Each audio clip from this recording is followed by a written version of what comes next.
Yeshkoach. We read about the gift, which is referred to as the Doron, that Yaakov had sent to Esav through agents. And the way the gift was constructed was there were female species and male species. And in terms of the species, there were so many males corresponding to the females. And the Torah makes it a point that when he sent each group with an agent, each one said the same thing to Esau, presenting himself with the greatest level of reverence and respect, and who he's representing. Avtcho Yaakov, your servant Yaakov. But the Torah makes it a point. Revach tosimu bein eder le'eder. It's important to space the flocks one from another.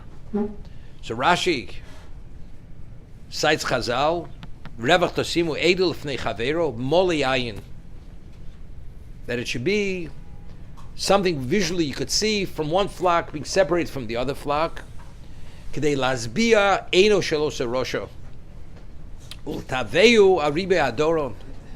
To fill the eye of that rosha and to give him an interest to see, to appreciate the enormity of this gift, the enormous value of this gift, the value.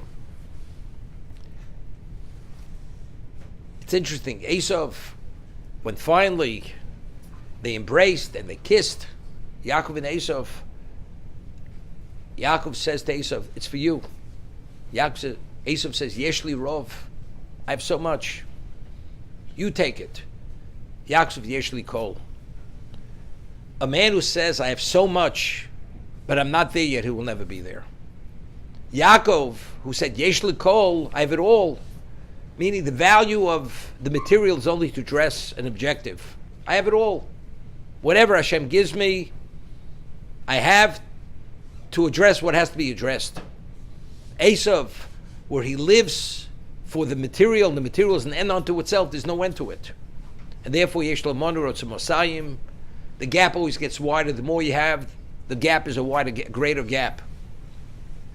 But yet, when it comes to the gift, it says, why should you space the flocks, the herds?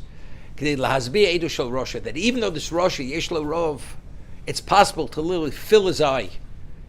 For a moment, you're able to satisfy his eye. He's fully sated by what he sees. So the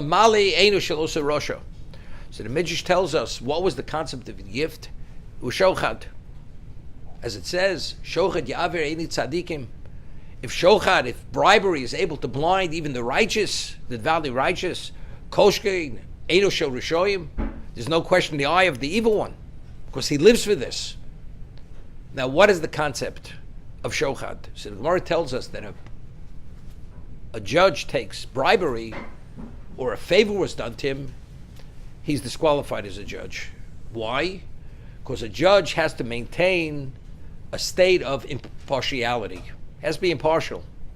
But if he favors any one of the defense over the other, he's disqualified.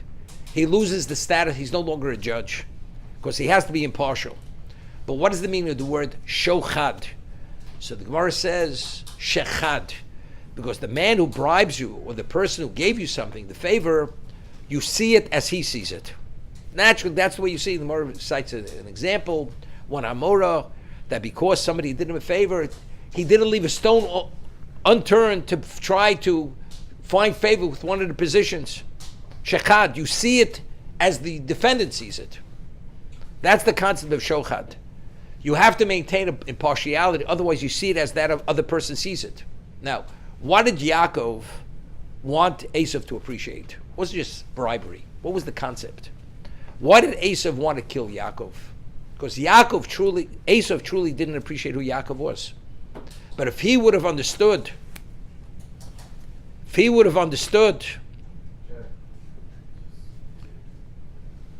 Yaakov's value, he wouldn't want to kill him. And if he would have understood that Yaakov is more qualified in certain areas than he is, he wouldn't want to kill him. This would have dispelled the hate immediately.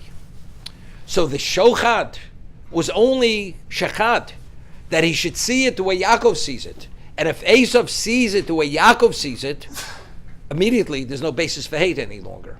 This is the idea. So as a result of that, it's Lamale Einu Shalosa Rosha. At this moment, when he gives him this bribery, although it's the Eshli Rov, that's who he is as a person, but for the moment, you could satisfy him. That the eye is fully satisfied. The eye could take it so much, but you're able to fill that eye. And because only then, when he became Chad, did he see Yaakov for Yaakov was, and therefore he would not want to kill him.